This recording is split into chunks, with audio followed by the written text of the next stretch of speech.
Aujourd'hui, vous allez découvrir que les paroles contiennent de la puissance et apprendre à les utiliser pour changer votre vie. Ceci est tout de suite à l'antenne.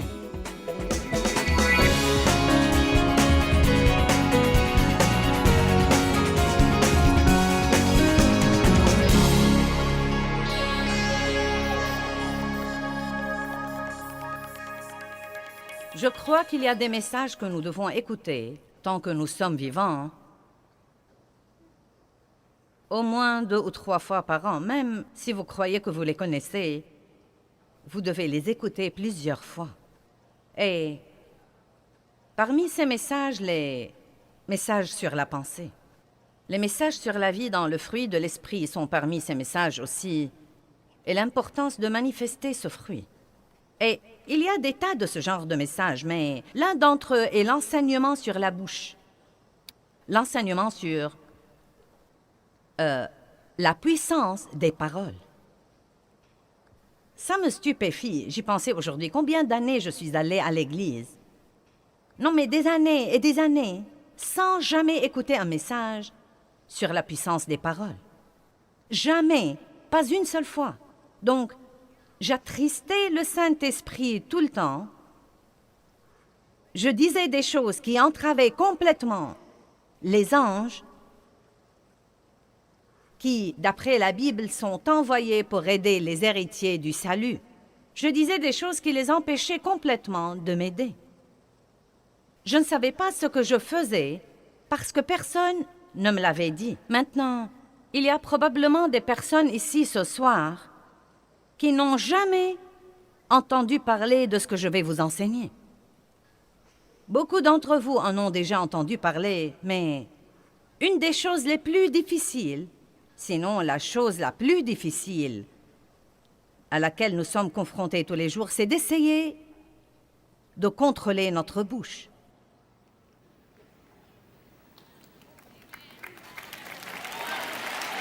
En fait, la Bible dit que nul ne peut dompter la langue à part le Saint-Esprit. C'est lui qui le fait. Cela ne veut pas dire que le Saint-Esprit va la dompter à notre place, mais que nous devons prier régulièrement et demander l'aide de Dieu là-dessus. Et si vous lisez les psaumes, vous verrez que le roi David faisait ça tout le temps. Il faisait des confessions concernant sa bouche et ses paroles et demandait toujours à Dieu de l'aider. Que les paroles de ma bouche et les réflexions de mon cœur te soient agréables. Mais une garde à ma bouche, ô Dieu, de peur que je ne pêche contre toi par ma langue. Il y a toutes sortes de versets comme quoi vous devez prier et demander tous les jours à Dieu de vous aider à prononcer les paroles de la vie partout où que vous alliez et non pas celles de la mort. Amen. L'autre chose qui arrive quand nous comptons sur le Saint-Esprit pour dompter notre langue, sachant qu'il ne va pas le faire à notre place, je crois que le Saint-Esprit nous le rappellera. L'Évangile de Jean nous dit que le Saint-Esprit nous rappellera des choses. Donc, si vous êtes comme moi, et je suis sûre que nous nous ressemblons tous à bien des égards, vous dites des choses et vous les regrettez, vous savez. Mais si vous vous fiez à Dieu pour vous aider, quand vous dites des choses que vous ne devriez pas dire, vous commencez à avoir une conviction là-dedans que vous devez vraiment, faute d'une autre façon de le dire, vous taire. Amen. Et je vais enseigner là-dessus tout le week-end. Vous dites, tu vas enseigner tout le week-end sur la bouche. Croyez-moi, il y a beaucoup de choses à dire là-dessus. Nous ne manquerons pas d'informations et je ne crois pas que vous allez vous ennuyer. Mais si aucun de vous n'a besoin de ce message, je me le prêcherai à moi-même parce que j'en ai besoin. Le don que Dieu m'a donné est dans ma bouche, mais elle a aussi été mon plus grand problème dans la vie. Et ce n'est pas du tout rare. Donc, nous allons intituler ce message « Les paroles contiennent de la puissance », de même que ce genre ici contient de l'eau ce soir. Les paroles que nous parlons contiennent de la puissance en elles. Et je veux que vous compreniez ça. Chaque parole qui sort de votre bouche a de la puissance en elle. Une puissance créative ou destructive. Une puissance positive ou négative. La plupart de nous connaissent Proverbe 18, 21 qui dit « La mort et la vie dépendent de la langue ». Maintenant, c'est un verset sensationnel. La mort et la vie dépendent de la langue. Je crois que je dois faire attention à mes téléspectateurs en ce moment et m'assurer que vous m'aviez bien entendu. La mort et la vie dépendent de la langue. Amen.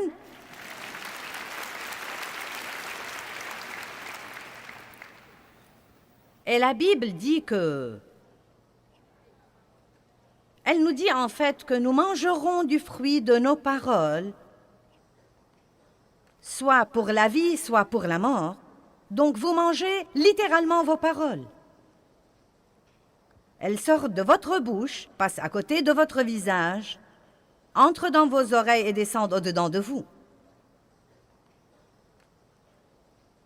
Donc nos paroles affectent non seulement les autres, mais elles nous affectent également. Maintenant, je crois que nous sommes tous assez intelligents pour comprendre que nous pouvons soit dire quelque chose à quelqu'un qui le rende heureux, soit qui le rende malheureux. Vous comprenez ça, n'est-ce pas? Mais je veux aussi que vous compreniez, nous allons focaliser ce soir sur les paroles elles-mêmes et non pas sur la manière dont nos paroles affectent les autres, ce dont nous parlerons plus tard. Mais je veux vous parler en fait ce soir de l'effet de nos paroles dans le royaume de l'esprit, parce que c'est un domaine auquel nous ne pensons que rarement. Je me souviens, il y a plusieurs années, il y a très longtemps que j'étais dans une situation difficile et je travaillais pour des gens qui étaient difficiles à vivre. Je ne sentais pas qu'ils me traitaient comme il faut. Et plusieurs personnes au travail avaient le même problème que moi. Et donc nous sommes tombés dans le même piège dans lequel tombent les gens, bien que nous soyons chrétiens et... Vous savez, yak, yak, yak, yak, yak, yak, yak, yak, yak. Je n'arrive pas à croire ça, et ce n'est pas juste, et ce n'est pas équitable, et blablabla. Donc Dieu a commencé à s'occuper de moi, et à s'occuper de moi, comme quoi je devais arrêter ces commérages, que je devais arrêter la médisance et le rapportage, et que quand je sens qu'on me traite injustement, je ne dois pas courir le raconter à 3 autres personnes et les provoquer pour qu'elles me racontent les injustices qui leur arrivent, et pour que nous puissions en parler ensemble. Donc, vous savez, Dieu s'est occupé de moi plusieurs fois et je me suis un peu disciplinée et j'ai arrêté de médire au travail de mon patron. Mais j'en parlais toujours à Dave à la maison car, après tout, c'est derrière les portes fermées et c'est privé et c'est mon mari. Nous utilisons cette excuse, vous devez décharger sur quelqu'un.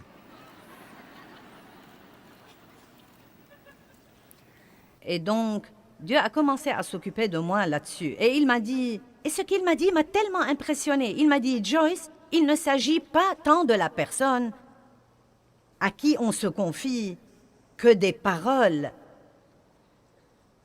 elles-mêmes. Et où que tu sois dans ton problème, moi je t'écoute.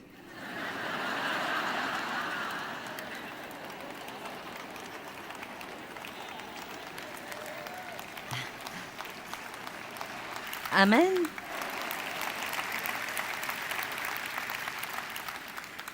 Je vais vous dire quelque chose pour illustrer, et je vais le répéter plusieurs fois ce week-end. La chose la plus dure que quiconque ait jamais à faire dans sa vie, c'est d'avoir un problème et de ne pas dire quelque chose de négatif. J'ai eu un accès de colère mineure cette semaine. Non pas majeur, mais mineur. Une colère qui a duré 5 à 7 minutes. Mais quand j'ai fini, j'ai dû me repentir de mes commentaires négatifs et de mon attitude négative. Et je me suis dit que c'était drôle car je me préparais à prêcher là-dessus. Vous savez, le diable aurait aimé que je culpabilise trop pour monter en chair et prêcher là-dessus, mais je ne supporte pas ces trucs, donc je vais vous le dire carrément, vous savez. Je dois combattre ça comme tous les autres. Mais vous savez ce que j'ai décidé dans ma vie? La bonne nouvelle est qu'il y a 10 ans, ma colère aurait duré 3 semaines.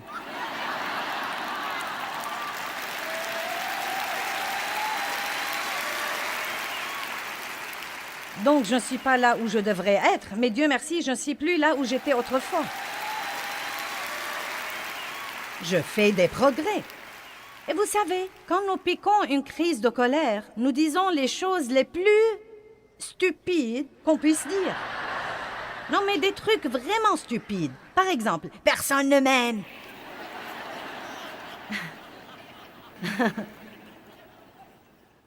Dave m'a regardé et m'a dit « Est-ce que tu as dit que personne ne t'aime ?» Non, mais des choses stupides, vraiment stupides, stupides, stupides. Donc, nous devons tous écouter ceci et nous devons tous aller de l'avant. Et puis-je vous dire quelque chose? Quand nous disons des choses que nous ne devons pas dire, nous devons les considérer comme n'importe quel péché et nous en repentir. Et c'est quelque chose que tant de gens ne font pas, parce que ce n'est pas un oup. Ce n'est pas un contretemps dans la vie. Je vais vous montrer ce week-end que si nous ne repentons pas et nous ne couvrons pas ce péché du sang de Jésus, nous ouvrons une porte au diable dans bien des cas. Les paroles ont de la puissance dans le royaume de l'esprit. De l'esprit. Vous savez, les paroles sont intéressantes. Vous savez, Jésus a dit, mes paroles, elles sont esprit et elles sont vie. Donc, les paroles opèrent dans le royaume de l'esprit car vous ne pouvez pas les voir. Et pourtant, elles ont un effet. Quelqu'un vous dit quelque chose et cela vous affecte de l'intérieur. Cela peut soit vous élever, soit vous démolir. Il y a des milliers de gens dans ce bâtiment et vous êtes tous comme ça. Pourquoi êtes-vous venus ici? Pour m'écouter parler? Pourquoi? Parce que je dis à haute voix les paroles de Dieu et vous avez vous-même expérimenté que la parole de Dieu peut sûrement changer votre pensée et changer votre point de vue et changer votre attitude et changer votre vie.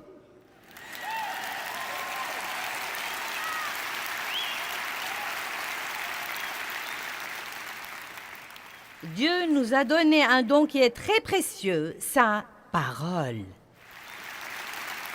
La parole de Dieu est le plus grand don que nous ayons. Et que vous le sachiez ou non, vous avez déjà écouté beaucoup de la parole ce soir. Nous avons chanté la parole, nous avons exhorté avec la parole. Même quand je vous ai parlé de notre matériel spirituel, j'ai dit que ce matériel contenait la parole pour que vous puissiez le prendre chez vous sur une bande et continuer à être élevé et changé. La Bible nous dit que Dieu a un bon plan pour votre vie, mais que votre pensée doit être complètement renouvelée par la parole de Dieu pour voir ce plan se réaliser. Je rends grâce à Dieu pour sa parole. 2 Corinthiens 3, 18 dit « Si vous demeurez dans ma parole, vous serez transformés et changés en l'image de Dieu, de gloire en gloire en gloire. » Jésus dit, « Si vous demeurez dans ma parole, vous connaîtrez la vérité, et la vérité vous affranchira et vous libérera. » Il y a tant de merveilleuses promesses concernant la parole. Parlons des paroles que nous parlons et des anges. Combien d'entre vous croient que Dieu vous a assigné des anges dans votre vie pour vous aider et vous protéger?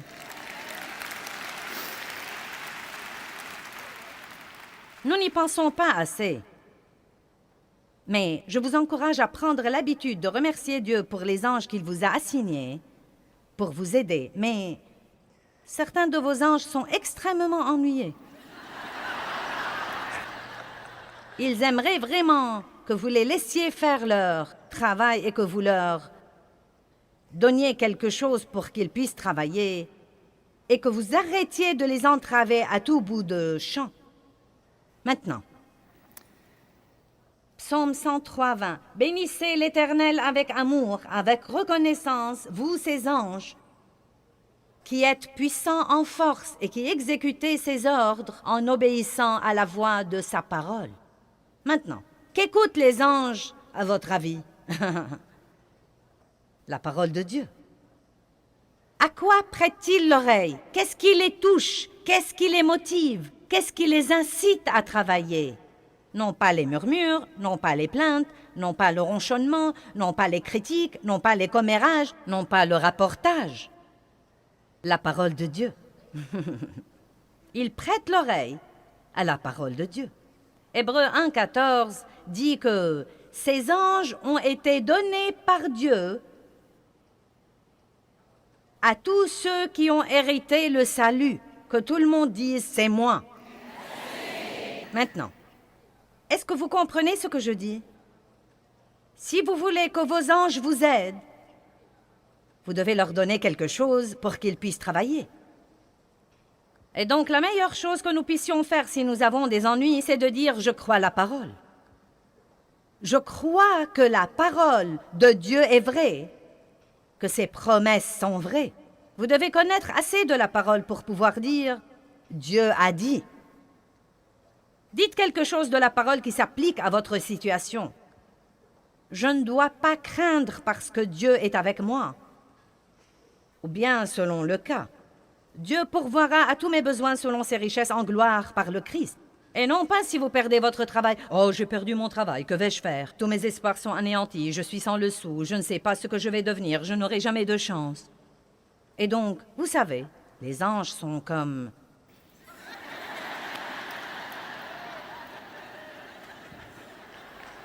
Allez, donne-nous quelque chose pour pouvoir travailler. Est-ce que vous comprenez? Veux-tu me donner un petit quelque chose pour que je puisse travailler?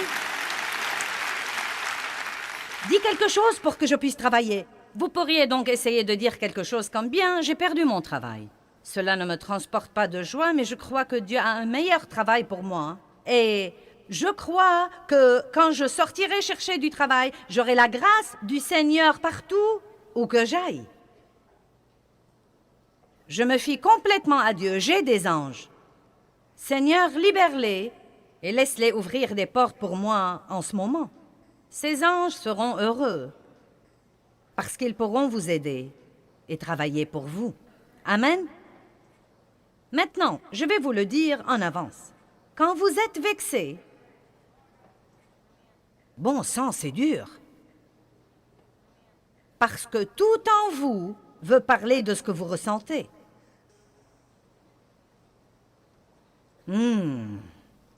Amen.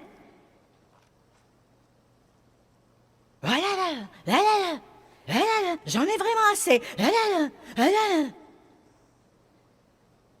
Et si vous avez quelqu'un autour de vous qui essaye de vous calmer, vous aurez envie de le gifler.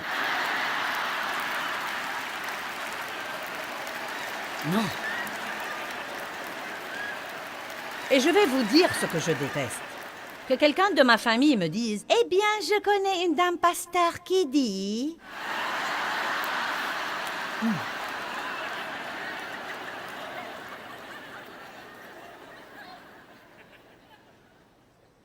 Mais vous savez quoi? Je suis si reconnaissante pour tous ces messages que j'avais prêchés encore et encore et encore et encore, et pour cette parole qui m'aide maintenant, au moins après 30 ans, à ne perdre le contrôle que pour 5 à 7 minutes au lieu de le perdre pour 3 semaines. Et vous savez, à comprendre que c'est mauvais et que je dois vraiment me repentir et que je dois me corriger. Et je crois que d'ici 4 ou 5 ans, ces 7 minutes se réduiront à 2 et qui sait, peut-être qu'un jour viendra où j'aurai le contrôle total. Je ne sais pas.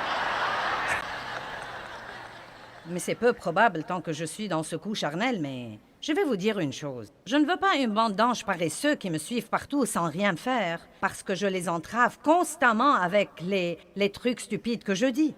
Je veux que vous compreniez ceci. Les paroles ont de la puissance dans le royaume de l'esprit et Dieu vous a donné de l'aide. Il vous a assigné des anges et les anges ne sont pas de petits gros bébés avec des ailes. Non, mais les dessins que nous voyons des anges, non, mais sont si ridicules. Oh! Je ne le crois pas. Non, mais ce sont des anges puissants, guerriers, qui mesurent 3 mètres et demi à 4 mètres et demi. En fait, je vais vous raconter une histoire. Vous pourriez la croire si vous avez assez de foi. Je n'ai pas vu ça, mais je crois l'homme qui l'a raconté, car je ne pense pas qu'il savait assez pour l'inventer. Un homme est venu à une de mes réunions à Phoenix avec sa femme. Il n'était pas croyant. Il est venu, c'était son cadeau d'anniversaire à sa femme. Il l'a amené, il est venu avec elle. Et pendant la louange et l'adoration, elle a dit qu'il a commencé à sangloter. Et elle lui a dit, « Qu'est-ce qui te prend? » Il lui a dit, « Tu n'as pas vu ça? Tu n'as pas vu ça? » Et elle lui a dit, « De quoi parles-tu précisément? » Il a dit, « De toute façon, l'histoire ressemble à ça. Je portais du blanc ce soir-là, et quand je suis sortie... » Écoutez, maintenant. Quand je suis sortie, a-t-il dit, tous ces hommes très grands sont en fait sortis avec moi, et ils étaient tous vêtus en blanc également. Il a dit, je n'y ai pas trop pensé, j'ai cru que c'était la chorale. Et donc il a dit, quand Joyce est montée en chair pour prêcher, pour dire quelque chose, chaque fois qu'elle venait dire quelque chose, tous ces types la suivaient et venaient et formaient un demi-cercle autour d'elle. Mais il a dit qu'il retirait ses épées et qu'ils étaient au garde à vous.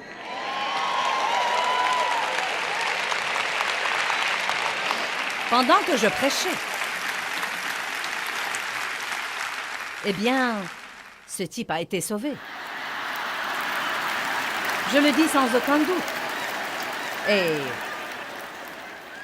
comme je l'ai déjà dit, je ne sais pas ce que vous en pensez, mais ça avait un effet spectaculaire sur ce type. Et je me suis dit, waouh!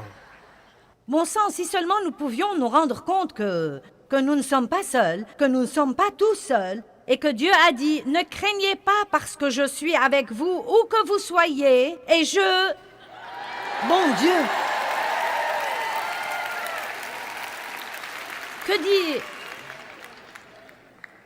Que dit-il là? Écoutez. Écoutez avec soin, car il ordonnera à tous ses anges de t'accompagner et de te défendre et de te garder dans toutes tes voies d'obéissance et de service. Et ils te porteront sur les mains, de peur que ton pied ne heurte contre une pierre. Tu marcheras sur le lion et sur l'aspi, et tu fouleras le lionceau et le dragon. Wow! Mais n'oublions pas le psaume 103:20. Il prête l'oreille à la parole. Nos paroles ont donc un effet dans le royaume de l'esprit. Philippiens 2 dit, « Travaillez à votre salut avec crainte et tremblement. » C'est dans Philippiens 2, 12 et 13. Travaillez à votre salut avec crainte et tremblement. Travaillez à, et non pas travailler pour. Travaillez à votre salut avec crainte et tremblement. Puis il dit, non pas par votre force, mais Dieu vous aidera à le faire. Maintenant, cela veut vraiment dire que quand nous sommes régénérés, Dieu vient demeurer au-dedans de nous, et une graine de tout ce que Dieu a pour nous est mise au-dedans de nous. Cette graine est l'Esprit de Dieu. Jésus-Christ vient vivre en nous.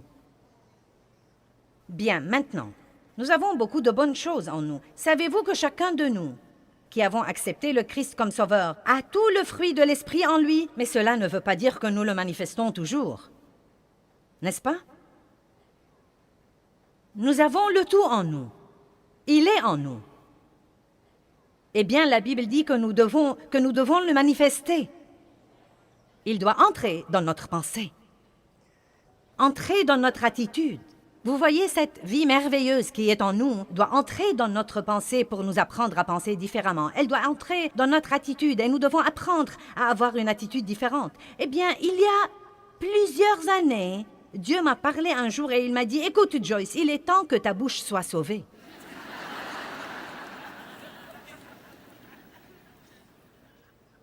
Mon salut n'avait pas encore atteint ma bouche. Qui sait ce que je veux dire par là? Vous voyez? Je n'avais pas l'air sauvé. Je ne parlais pas comme si j'étais sauvé. J'avais toujours une bouche charnelle. J'étais régénéré. Oui, je serais allé au ciel. Ça n'a rien à voir avec mon salut. Mais ça a vraiment beaucoup à voir avec ce que Dieu peut faire pour moi en cours de route pour le ciel. Vos paroles et mes paroles ont beaucoup à voir avec le genre de vie que nous vivrons sur terre pendant que nous attendons le retour de Jésus-Christ pour nous prendre avec lui au ciel.